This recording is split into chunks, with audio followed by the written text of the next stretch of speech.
Thank you much. As we just keep on focusing on Nane Nane, because it is going to be, I think, a declaration of a collective declaration of what it is that we believe in. I think it is important for us to also um, remind ourselves of why exactly we're doing this. We're not doing this as a recreational activity. We're not doing this as an attention-seeking stunt.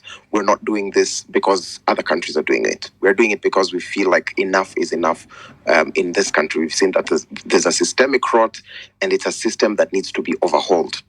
So we're not, and personally, I'm not being gentle about the fact that these systems do not work.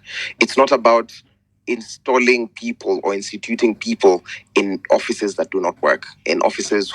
Uh, Order of the day is corruption in offices which you do not have autonomy, where if you're not controlled, you cannot. That's why I'm saying it is very important for us to, one, come to the collective conscience, but also speak to the people on ground, because currently, as we're holding the spaces, the president is also holding a campaign trail. Because if you listen to whatever it is that's happening on that trail, it quite literally is just a campaign, and it's almost as if it's trying to allay the fears of the people. But we do not have a problem with an individual, because even if we had a functioning, even if we have, we remove an individual from office and replace him with a principled man, that would still be a problem. What we're calling for with this hashtag Ruto must go is a total overhaul of the system. We are not trying to have these broad-based conversations as they would have it, thinking in political factions, we're just saying that this does not work. It is a total rethink of how we think of democracy and how we think of this country in terms of our independence. We still have a police force and not a police service. We still have corruption being the order of the day. We still have government official trading with their family members. Those kinds of things that we have said time without number are still going on. So as we go into Nane Nane, part of what we need to remember is we are not just trying to do a thing. It's not a retaliation. This is a conceptualization of the future we want. This is a rewriting of history as we would have it. When the colonialists were here, the Mau Mau said enough is enough, and they forged their future. And the various revolutions that have happened throughout time. This is us saying, from today henceforth, this is a system that we will want to work. It is not, a lot of people are trying to make it look as though we want to ban the country. And even if you think about the comparisons that they're making, it's just comparisons to try and instill fear. You've seen a lot of people who wanted to take advantage of the movement now gain their voices. You've seen goons come on the streets and abduct people and arrest and even beat and maim people. But you've also seen such enormous displays of confidence from various factions. I never thought that you could hold on to your comrade to ensure that they're not taken into police custody, into those tracks. I didn't know that it was not mandatory for anyone to be there. It's just that they have brutalized us and beaten. They want to beat us into submission and fear so badly, so that we lose our psyche and our collective desire for a better country. So if you're listening to the sound of my voice, whatever it is that we're doing is a total rewrite of what we want to see as a country.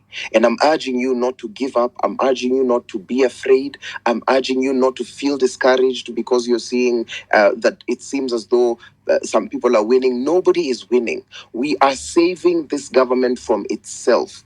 People are trying to make it look as though we are trying to humiliate anybody. We are not trying to humiliate anybody. We're trying to say that we are tired of Kenya being compared to other countries. We want to write a story that works and functions for our country. So if you're listening to the sound of my voice, do not think that for a moment we are trying to oust a person so that we install a person that we love. No. We are inviting you to a total rethinking of this system. That is what we mean by Ruto must go. It means all elements of Rutoism, that all elements of corruption, all elements of cultism. It could be Odingaism, Kenyattaism, Uhuruism, Kibakiism, all the isms that have bedeviled this country before.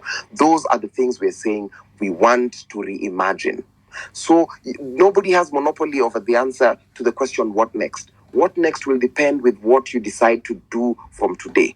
As we marshal for Nane Nane, it will depend on the amount of civic education, the amount of mobilization you do, the amount of encouragement you do, the amount of correcting misinformation when you see it online from those government bots, the amount of speaking to the communities and informing them that this is exactly what we are going to do. If we leave that responsibility to only one person, that's when you try and see them try and impose a leader on you. Like I've said numberless times, I am not a leader. I'm not a leader for this movement. I am a leader in my own right, but I'm not a leader for the movement. But everyone is trying to narrow down this movement to certain individuals. But this is an awakening of the entire country's conscience. It is not limited to Gen Z. It is a Kenyan political activity that we are undertaking and saying, this is not right, it's not working for us, and we have to rethink it. So if you're here and you keep on asking yourself, so what next? There's no time, because we are at the tipping point where we have the opportunity to rewrite the Kenyan narrative. Thank you. Thank you so much, Kasmuel. Just two questions before past. I think he's dropped. Okay, I cannot see him anymore. I think he'll come back. I'll keep the questions for him when he comes back. Professor, over to you.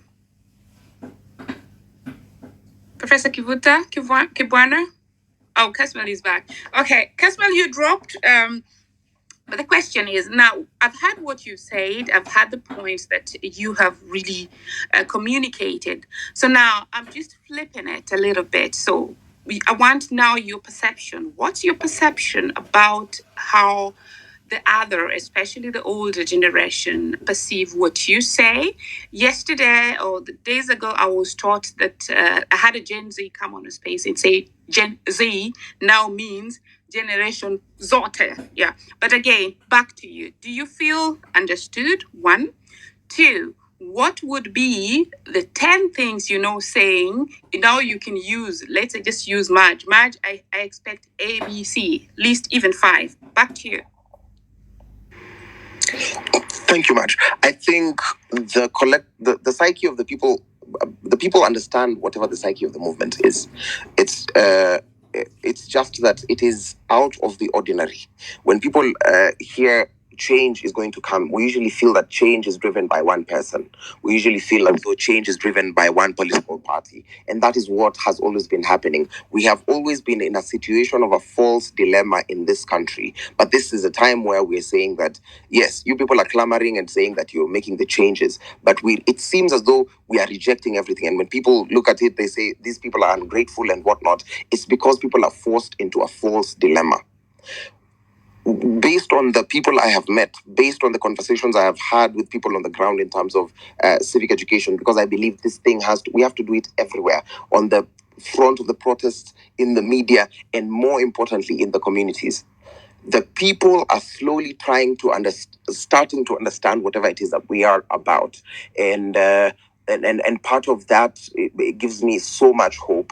But then if we all do not play our parts in being very vocal about this and owning this, if we allow ourselves to fall back to the traditional false dilemma that we always are, and we're like, so only one name has to rise out of a movement, we run the risk of cheapening what this thing is. Because even if you see whatever is happening currently, people are trying to shift the conversation from the issues to individuals. And I'm very happy that the people understand this, but also the government is doing, and the establishment, if I may, is doing its best to ensure that people are still misinformed, and people still they're trying to make it look as though it's government versus opposition. And even if you see the way people present the wording, they're like it's anti-government or whatever, those kinds of things. But luckily, the people are kind of seeing through the ruse.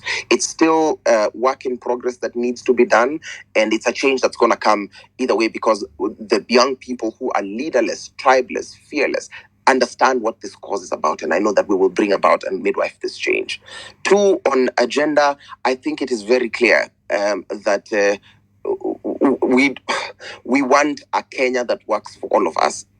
And we don't need to belabor this point that we want a police service, not a police force, that we want a functional government that's rid of corruption. But a lot of these things we will be able to establish them in a different and a new system, in a total overhaul of this system. That's why I'm not even too keen on stating demands, because I know, even if the question seems as though it leans towards what are the fixes that we can make, it feels as though we might need to make demands upon the current existing system.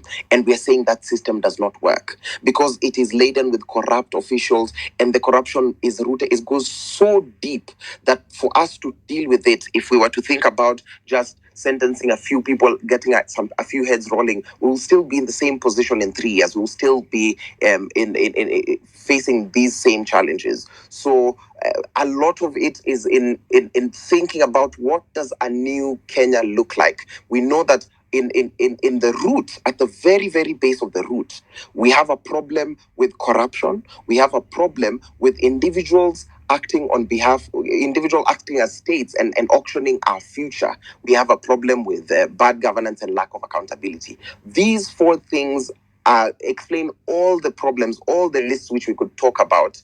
But the only way we deal with them at the root level is by actualizing Nane Nane and saying we are inviting the whole country to rethink what leadership looks like, what governance looks like, what public healthcare looks like, what finance looks like, what debt looks like for this country. So I think limiting it to a few reforms would seem as though we are petitioning the existing system. We're asking our oppressor to find different ways to oppress us. Thank you. Thanks so much, Kasmuel. That's really well noted, and the point has a lot of time in reading bulky documents, some which happened historically where I do not have enough context. But every time I've gotten on a phone call with a person who lived through these experiences, they become super easy. So if you have a breakdown, if you have links to YouTube videos that I could watch that could simplify a certain political ideologies, I'm really open to that. And I would, to anybody who's listening, and because this is a question that I've heard a lot of people ask me whenever I walked into places, how can we support you? Uh, the whole leaderless aspect of the thing makes it very easy. Adopt a protester. Find somebody who's expressed interest in changing the country and volunteering their time. Give them transport. Give them money for water, or buy a T-shirt or a flag for them. But let's equip each other, because the only other way we are going to win this is mentally. And I was saying this some other time. I realized that there's absolutely no difference between what we're doing now and what the Mau Mau was doing earlier. But the colonialists called Mau Mau treasonous criminals. And I heard very recently our president call us treasonous criminals. And I think anytime the oppressed say enough is enough, the only way the establishment can get back is by criminalizing them and by calling them treasonous criminals. So it almost as if enlightenment is an act of treason. Enlightenment is one of the greatest acts of rebellion that we could have. So if you have any information that you could furnish us with, if there is any sort of guidance that you could provide us with, I would really appreciate it. And even if you cannot be boots on ground, talk about us, mention our names in rooms of opportunity, because it's also becoming very hard for us to have stuff like employment and those kinds of things in terms of being targeted. So thank you very much for everything, for everyone who's been here. Fellow Gen Zs, thank you for yielding your time, your energy, and your efforts, and let the blood of our comrades who have fallen, who have been slain by the police, if I'm to put it correctly, not have flown in vain. Thank you very much for your time. Thank you very much for your insights. I pray that God gives you the strength, the peace, the courage, and the valor and clarity of mind that we need to make Nane Nane an absolute success. Thank you very much, comrades, and viva to the revolution, viva to the courage, viva to every good deed that you're doing for the sake of the movement.